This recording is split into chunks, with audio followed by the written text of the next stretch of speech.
proceed with putting the piston on the rod and inserting the wrist pin. These pistons can be installed front or rear, so they are identical front to rear. Okay, before I put the piston on the rod, I'm going to put some tubing over the studs to protect the piston once I get it on the rod, because it's going to, of course, be free to move back and forth. And I'm just going to put it on the lower side of as gravity wants to naturally make the rod fall, to protect the piston. So I've got the wrist pin clip in here. I'm ready to insert the piston, making sure that the arrow is facing forward, and just slide it over there. I'm going to put a little assembly lube on here, and I just put a little bit in the bore here, and then I'll take my wrist pin and dab it in there and spin it around. And of course there's oil on the leading edge of the wrist pin, so it's going to lubricate the bushing as it goes through. And there it is in. Now I need to insert the wrist pin clip. I have my tool for inserting. Okay, not a bad idea to have a rag still underneath here in case you drop the wrist pin clip, so I'm going to stick that back down in here and insert my clip. Certainly want to make marks on the piston, so that's kind of why we're protecting everything. Alright, the clip went in. I can see that it's in the groove, and everything is moving freely. Now we can move on and install the rings and put them in their proper location. First ring I'll put on, I guess, is the oil control ring, the bottom one. Work my way from the bottom up.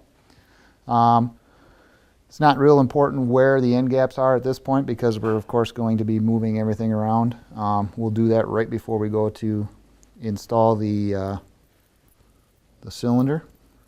I'm going to start with the expander, and what I want to make sure on the expander is that the ends of the ring, the gap, you can see that it's a wavy shape, and the end of it is cut. I want that end gap to face up where it's cut. So I would not want to install this ring flipped 180 with the gaps facing down. And the reason for that is with the gaps facing down, if you look at a piston, you're going to see that there are these little oil holes for the oil to return into the crankcase.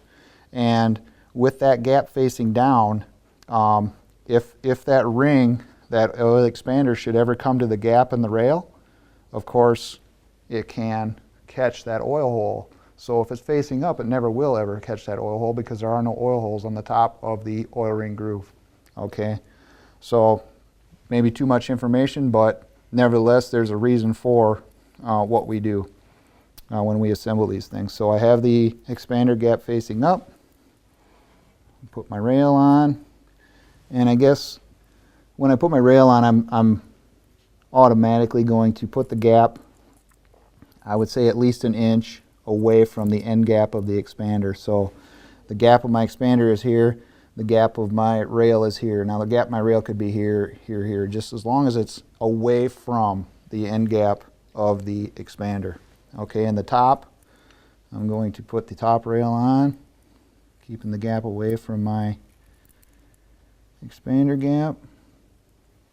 Okay, so there's the oil control ring. Now I'm going to go on to the second ring. Remember, the second ring has either a letter or a dot on it. This one particular has a letter, and going to install that in the way that I install these. There are tools, of course, where you can spread rings and just slide them over. I'm doing it by hand here. I'll just put it in the groove and spin it around, and then pull it out.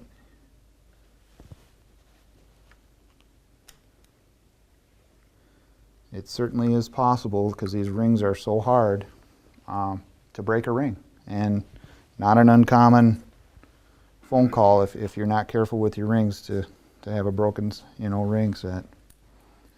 Okay, and now the top ring, of course this one has the letter on it or the dot. And I'm going to put the letter up and walk it around.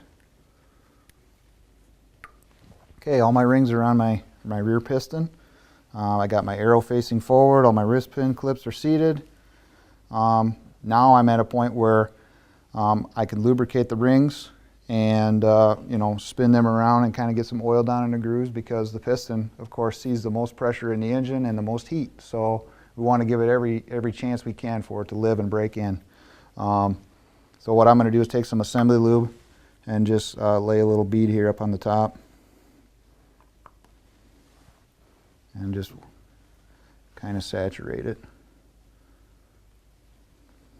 Get the skirt, get the rings, and walk your way around here.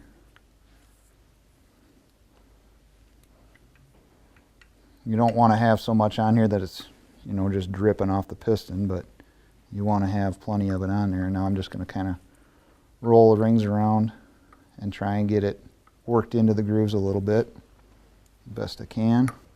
Okay, piston, got my rings squared away here.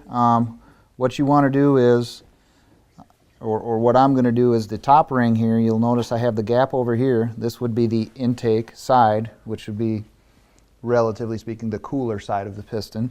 So I'm going to put the top ring closest to the coolest part of the chamber, and I'm going to put the second ring over here towards the exhaust side. So my gaps aren't lined up, they're apart, and I'm basically saying to put the top ring closest to the coolest part of the chamber and the second ring to the warmest part.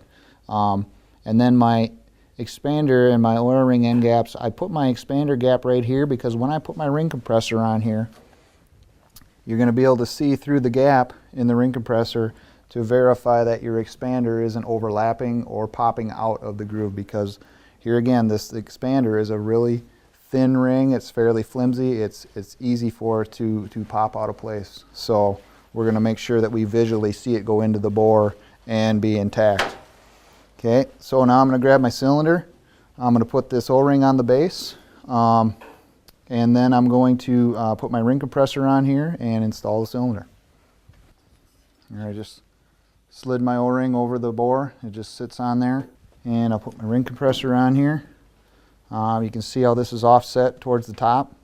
It has an arrow on here that says bottom, and the reason why that is if it was a car, you would install pistons from the top of the block. Well, this is a V-twin, so we're installing pistons from the bottom of the block per se. So we kind of flip the ring compressor over here.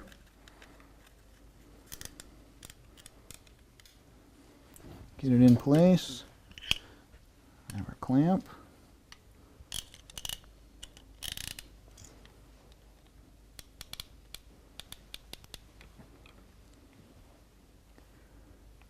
Get it on there so that the top of the piston is, you know, a little bit exposed so that the cylinder can pilot on it, if you will. And I'll put this cylinder in place. Right now is the time we need to remove these tubes that were protecting our piston from the studs.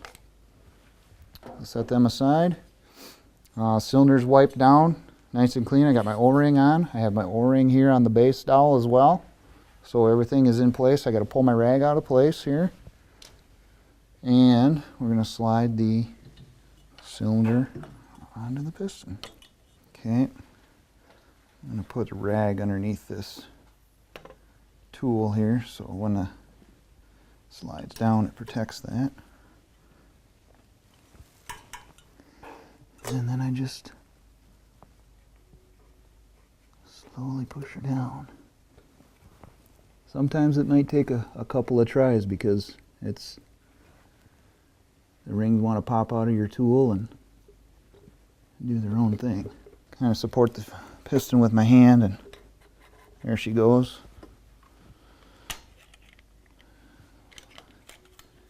Take your ring compressor off.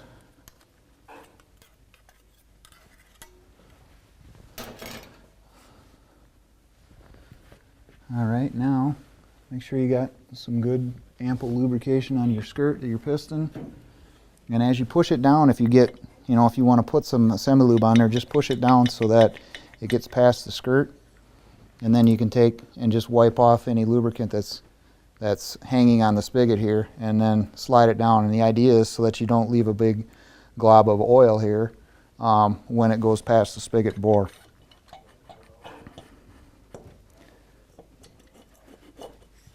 All right, that cylinder is installed.